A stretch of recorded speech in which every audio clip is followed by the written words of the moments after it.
You ready to go live? Yeah. Okay.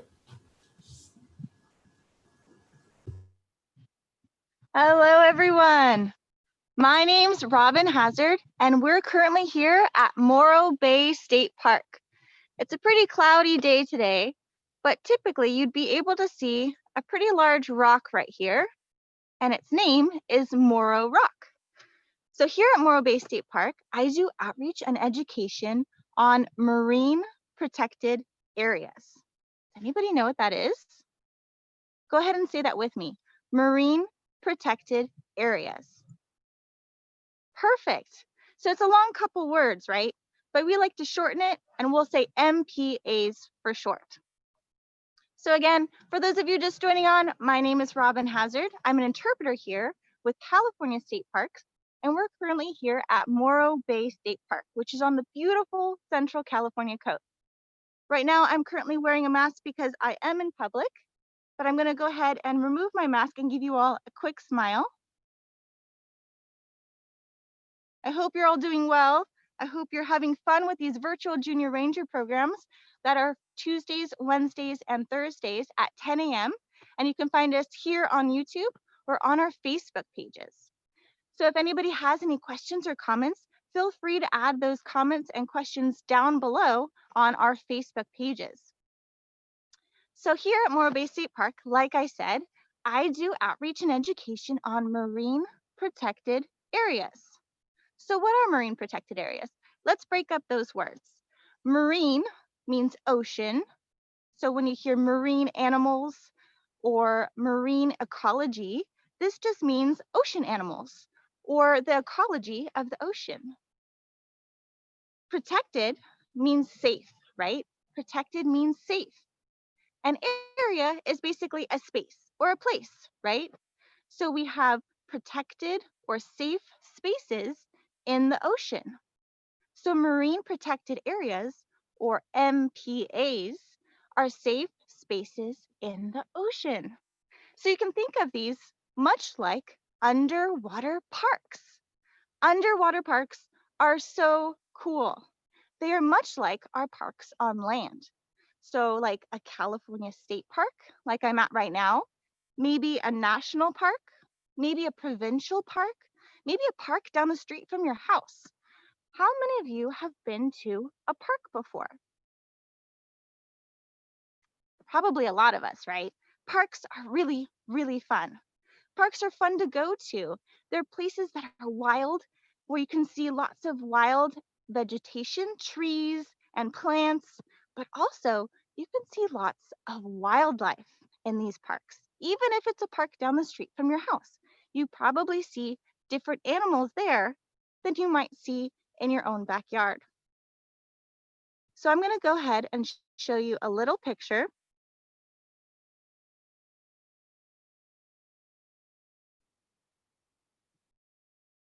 And I want you to take a moment to gaze at this illustration. This illustration comes from a kid's activity booklet. And if anybody's interested in this kid's activity booklet, we can put the link to get these on our Facebook pages. So we'll go ahead and look at this together. It says MPAs, and we all know now that stands for Marine Protected Areas, are like underwater parks. You can see on one side, we have an MPA. We have a dividing line in the middle, and then on the other side, we have an unprotected area. So go ahead and take a minute and just name 3 differences that you see from one side to the next. Maybe you're writing it in the comments down below on our Facebook pages. Maybe you're discussing it with someone next to you, or maybe you're just saying it aloud. What 3 differences do you see from one side to the next?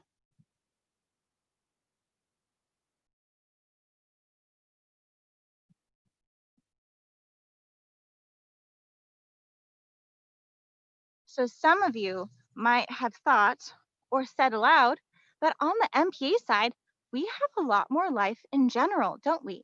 There's a whole lot of fish, there's a whole lot of animals, there's a whole lot going on, isn't there? And on the unprotected side, we don't have as many animals. Some of you may have also noticed that there's a boat on the unprotected side because we're able to fish over here, which is great. For those of us that eat fish or use resources from the ocean, it's great to have these spaces in these unprotected areas to do so. Some of you may have noticed that on the bottom of the ocean floor in the unprotected area, we have these purple spiky guys. Those purple spiky guys, they look like purple pin cushions. Does anybody know what those are? Maybe you've seen them before. Maybe you've heard of them before. Maybe you've even eaten one before. That's right, these are sea urchins. These sea urchins, they look like pin cushions. Sometimes they're purple, sometimes they're red. And these sea urchins, they love to gobble up kelp. Now, what's kelp? Kelp is this green stuff that you see on the MPA side. You see all of that green stuff that the fish are floating and swimming in? That's kelp or seaweed. And when we have a lot of kelp like that, it's known as a kelp forest. So just like a forest on land that you're familiar with, where there's lots of different animals that live there, these forests, they protect the animals that live in there. And just like the forests on land, this kelp forest in the ocean also provides lots of homes for lots of different kinds of animals. So this kelp forest is pretty important.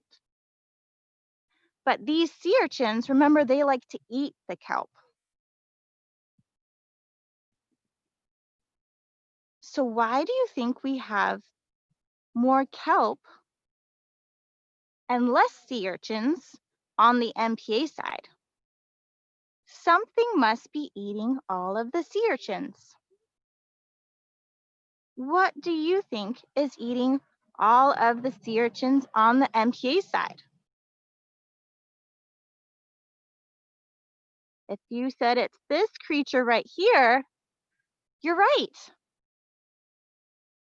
And for those of you that don't know, this is a sea otter. More specifically, this is the southern sea otter or the California sea otter that lives here along the California coast.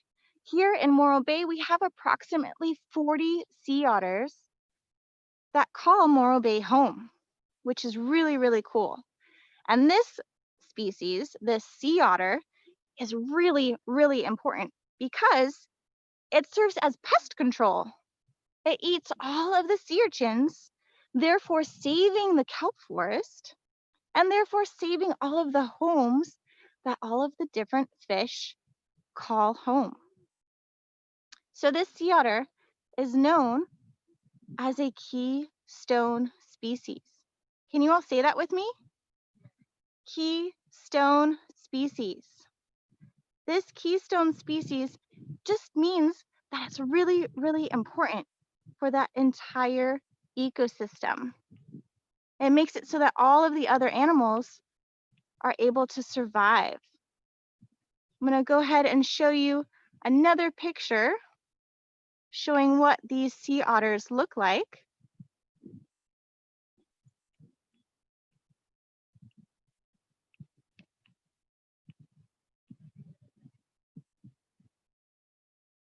This right here is a southern sea otter. You can see that she's laying on her back here in the water, and she leaves her paws out above the water. She lays like this a lot of the time. When she's sleeping, she'll lay just like this. When she's eating, she'll lay like this and use her belly almost like a table or a plate. And when she's grooming, she's also in the same position. And she takes her little paws and grooms herself. It's really, really important that she grooms herself in order to survive in this really, really cold environment. So I'm going to have you all act like a sea otter really quick. Bring your paws up just like this.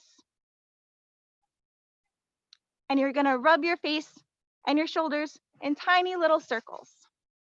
And you're going to move that hair around. And this is what they do to groom themselves. They move their fur around in tiny little circles all over their body.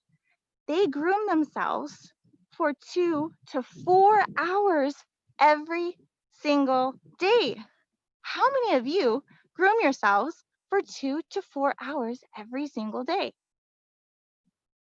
I didn't think so. That's a long time.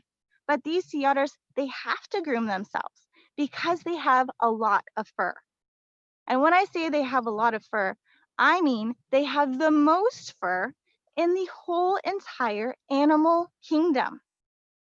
Let me show you just how much fur they have.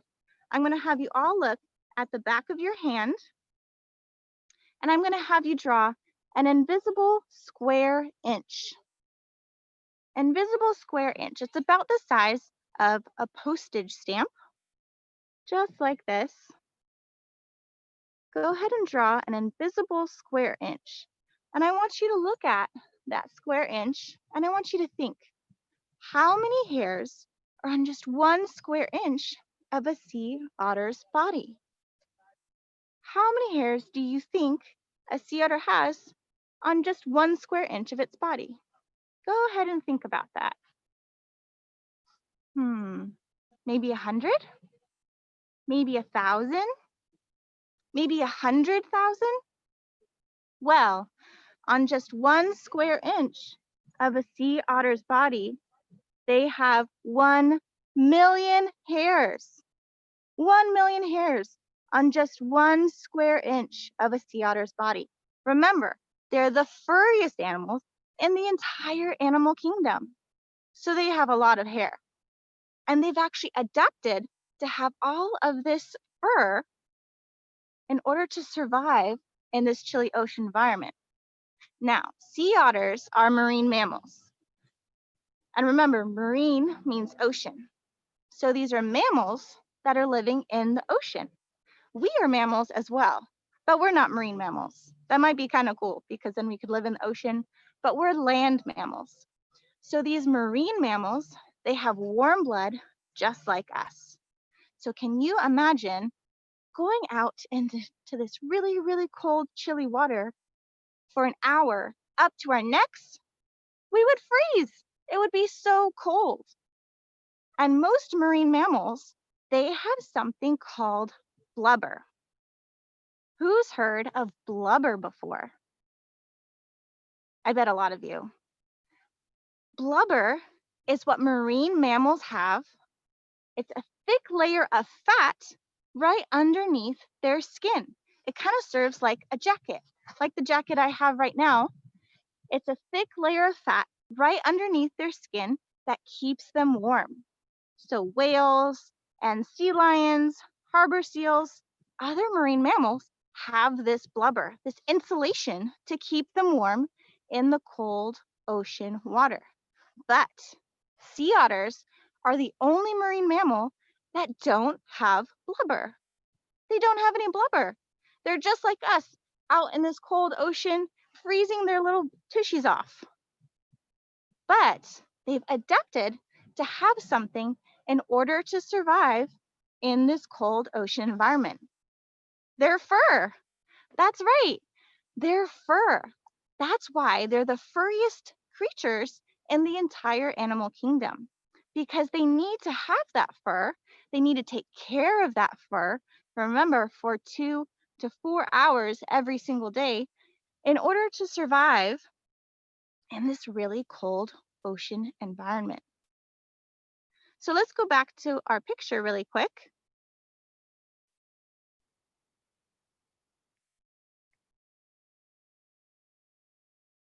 So we talked about the sea otters, We talked about the kelp forest and how lots of animals rely on that kelp forest to live in. We talked about how the sea urchins eat that kelp forest. And we talked about how the sea otters eat the sea urchins, therefore protecting that kelp forest. And what about those birds flying over the MPA? Does anybody know what kind of birds those are? They're definitely a kind of seabird, but they're not a seagull or a western gull. These are pelicans. They have those long, long beaks, and they have a big pouch under their beak. And in that pouch, they can carry up to 3 gallons. That's right, 3 gallons. They'll dive into the ocean, open up their beak, gobble up as much fish as they can. They'll squeeze out any water that they got, and they'll eat those fish with those big 3-gallon pouches. So these seabirds, these pelicans, they don't live in the ocean, but why do you think they'd benefit from being near an MPA?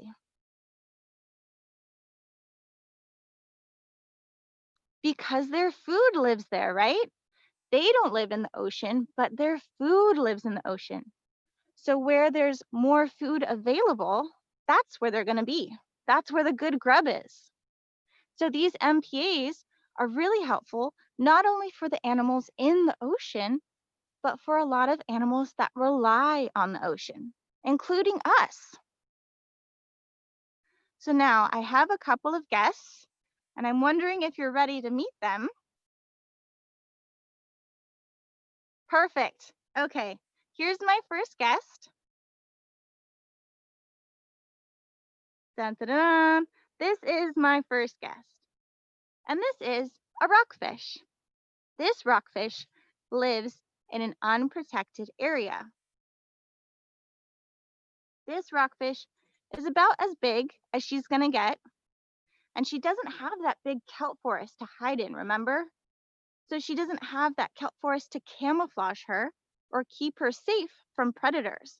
So she's constantly having to swim away and find some place to hide when predators that want to eat her are chasing her. So she's spending a lot more energy moving around, trying to hide from predators to be safe.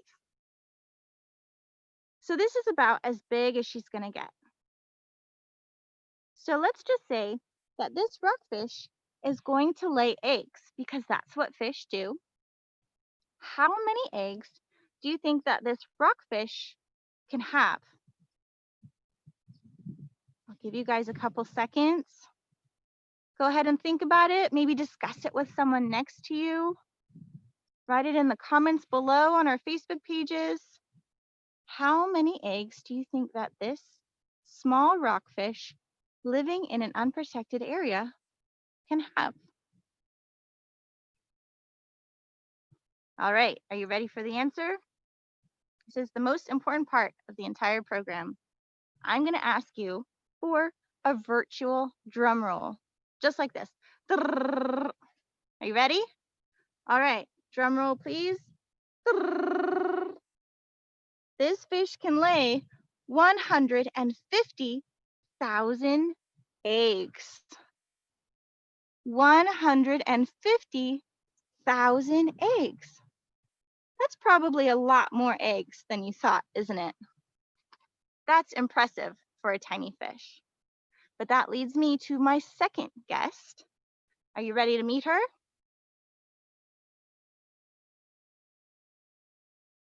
This is my second guest. She is also a rockfish, and you can see she's a little bit bigger. She's lucky enough to have an MPA, a marine protected area, in her neighborhood. So she has a kelp forest that she can quickly swim into and hide away from predators that want to eat her. She has a little bit more resources available to her, so she has more food available to her. She has more safety, so she's able to get bigger and healthier. So if our small fish living in the unprotected area can have 150,000 eggs, how many eggs do you think that this medium-sized rockfish living near an MPA can have? Go ahead and think about that.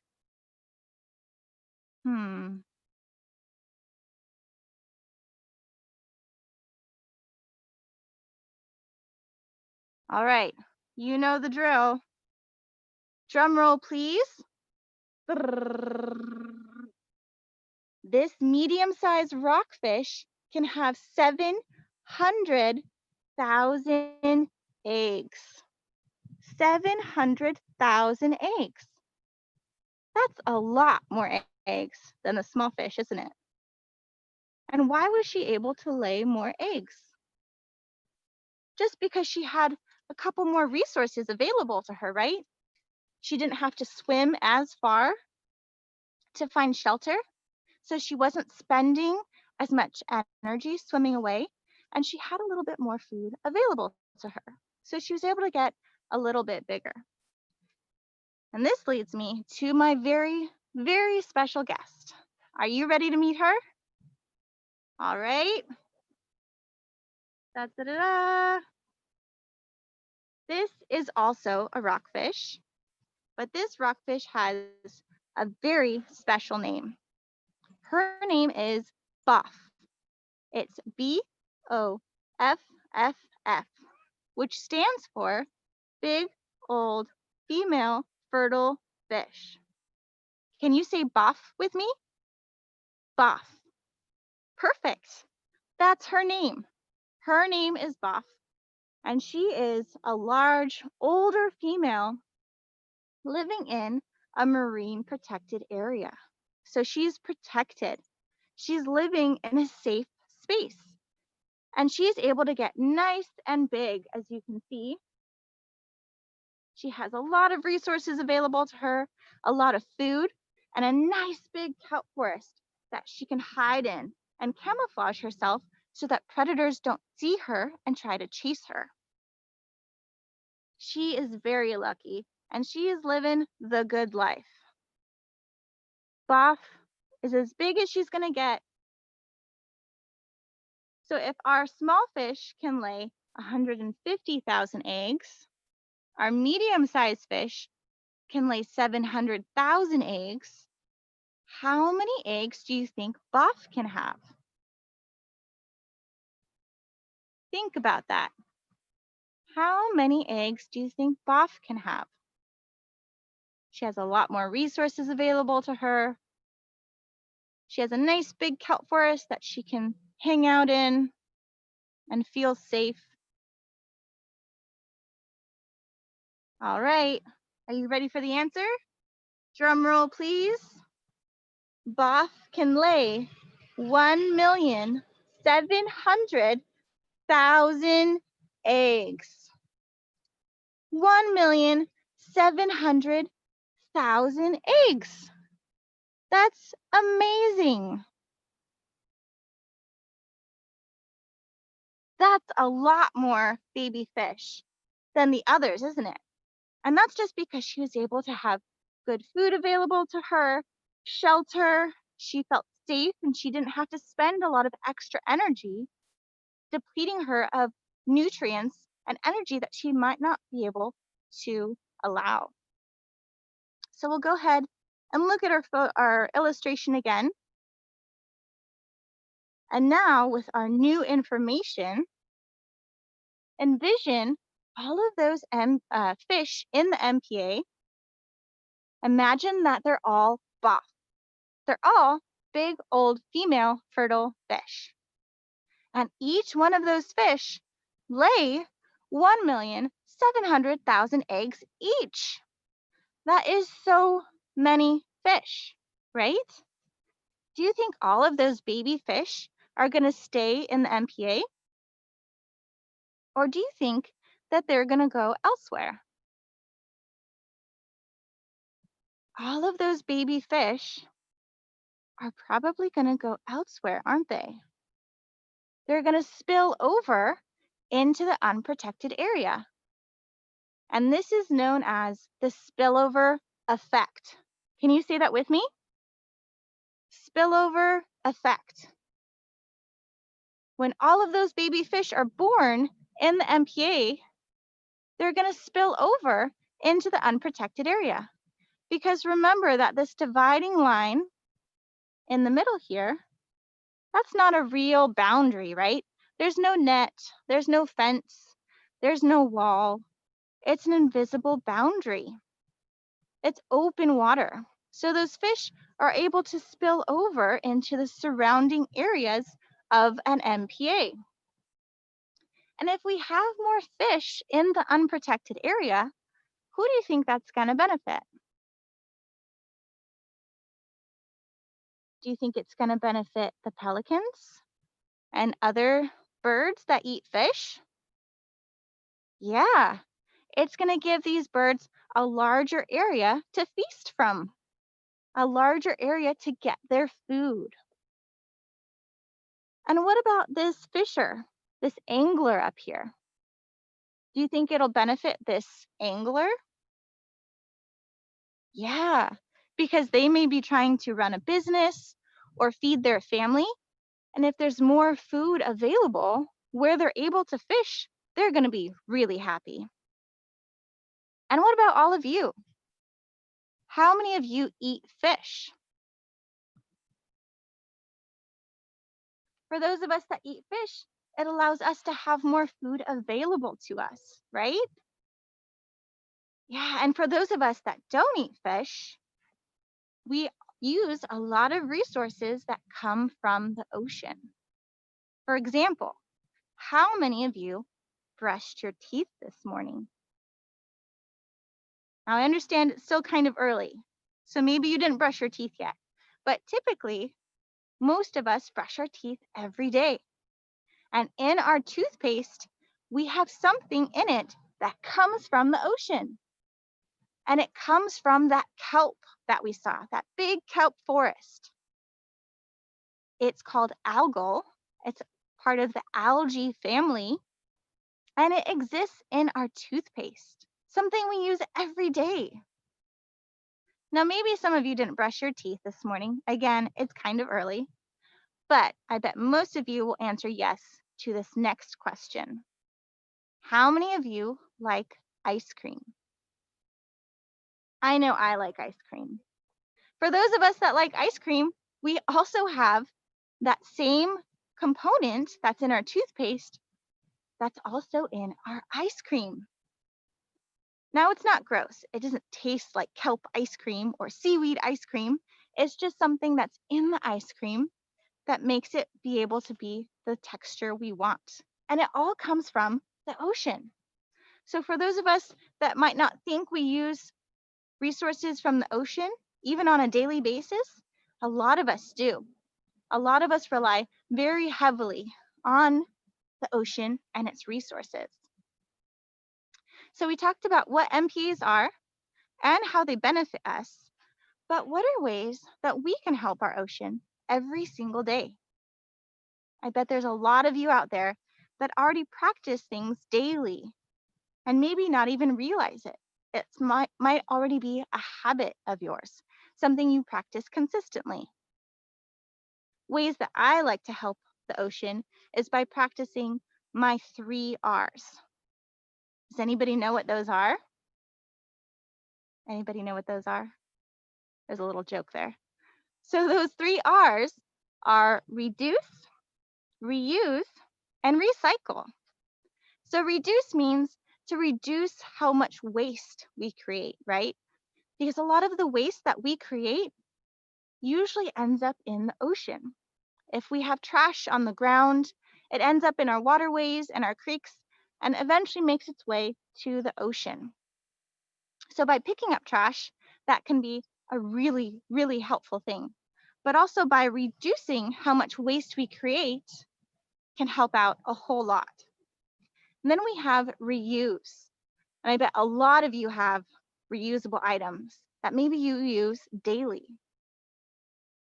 I have my reusable item that I use daily right here with my super cool California Marine Protected Area sticker on it. This is my reusable water bottle. I use it every single day. I take it with me everywhere, and I only have one item. I don't have to throw it away or dispose of it. It's reusable.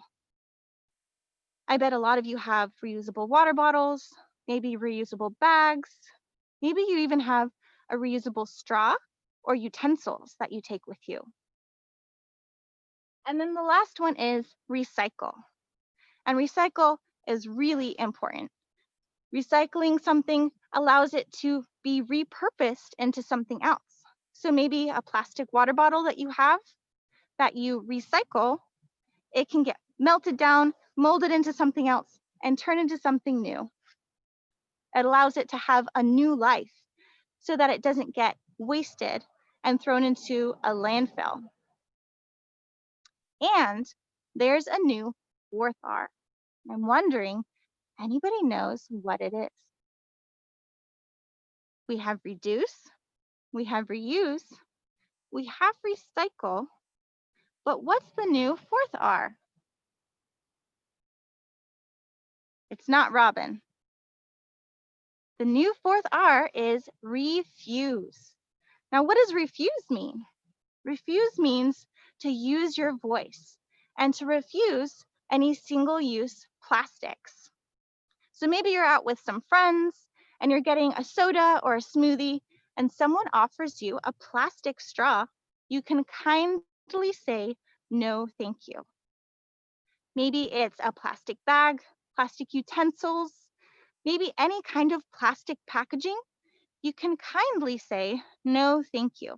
And remember, it's very important to be kind because not only are you reducing how much plastic you're wasting, but you're also letting others that you speak to know that what you're doing is important to you and that you care about our one home because we all share the same home, right? Maybe you live in California like me. Maybe you live in Iowa, away from the ocean. Maybe you live in India, across the world. We all have one thing in common. We all have the earth as our home. So when someone takes care of it, it makes a big difference. And other people get inspired by that. So refusing plastic packaging and single-use plastics makes a really big difference. So we talked about how the ocean helps us, ways that we can help the ocean, but there's one really big thing that the ocean does for us every single second. Does anybody know what that is? What does the ocean provide us every single second? If you said it's the oxygen we breathe, you're right. The oxygen we breathe, a lot of it comes from the ocean. So if you think about our world, there's more ocean than there is earth. So for every 2 breaths we take, one of them comes from the ocean. So we're gonna do a little exercise. We're gonna take 3 big breaths together and 2 big breaths together and thank the ocean for 1. Are you guys ready? All right, go ahead and get ready. Go ahead and take a deep inhale and exhale. Inhale and exhale. Now say thank you, ocean. Thank you so much for joining me today. I had a lot of fun with you, learning about marine protected areas, our ocean environment, and the importance of taking care of it. Because even if you live in Iowa, like I said, where you're nowhere near the ocean, every 2 breaths, one of them still comes from the ocean. That's how important it is. So it's important we take care of it because not only is it beautiful, but it helps us out every single second. I'm gonna go ahead and leave this last little bit here for you. And I wanna hear how you all like to protect our oceans. This is a couple different ways that you can connect with us.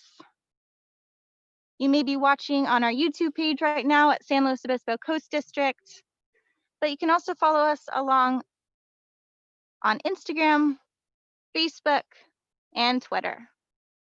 So any ways that you like to help our ocean, whether you're repurposing something, maybe you're recycling, maybe you started a recycling program in your home or your school, or maybe you just have a lot of reusable items and you don't throw things away. Whatever ways that you like to help our ocean, we would love to hear about it. So go ahead and let us know, maybe take a picture and tag us, letting us know ways that you like to help our ocean. And let's inspire each other.